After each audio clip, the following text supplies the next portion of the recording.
Hi guys, January 31, bisperas ng bagong taon. Papasok na ang year 2026.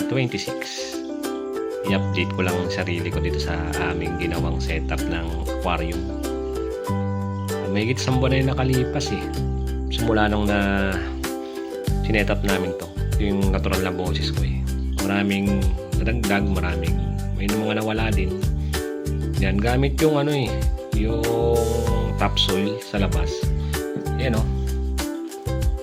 Kala ko itong dwarf sagittaria na to. Madali lang buhayin, mahirap din pala o. Gamit ko na dyan yung topsoil, pero hindi siya umubra. Taas kasi na itong tank na to eh. Yan, 2 feet yan eh. 2 feet yung taas niyan. Yan. Yan yung mga nangyari. Pero may mga tumutubo-tubo pa naman. Hindi ko lang pinapakailaman. Ayan siya. Saka yung parang nawala na rin yung after 1 month. Itong bloom ng algae, diatoms. May mga tumutubo pa rin. May mga diatoms pa rin. Hindi na gaya ng dati. Malaking bagay din itong nagawa ng mga snail.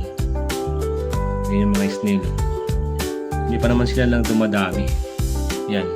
Saka yung mga ibang plants gaya ng giant hairgrass, ng tawag dito ng isang plant na nakatanim dito eh.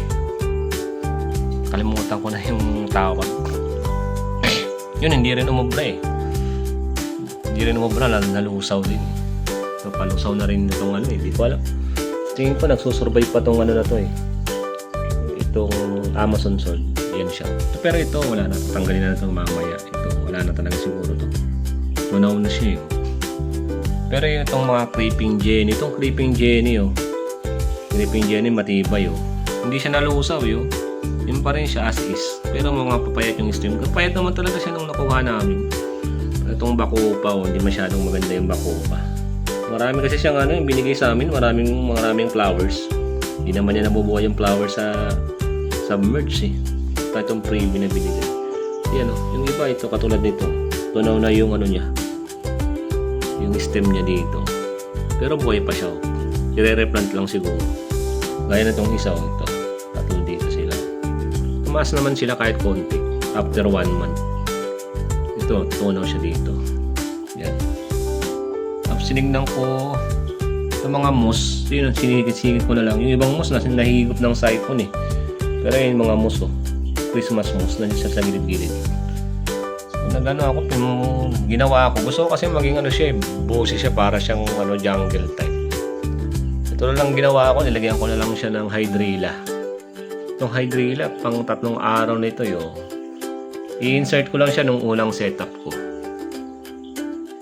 Yan. Ngayon nakapag-settle na siya. Okay naman siya tingnan.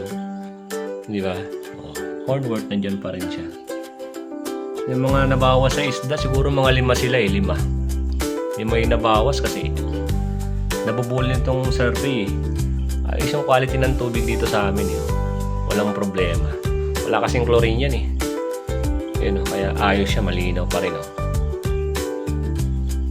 So yan. Siguro sa mga sila, sa mga 30 sila. 25 gallon nga pala ito Overstocking na pero maliliit naman sila. Sige na.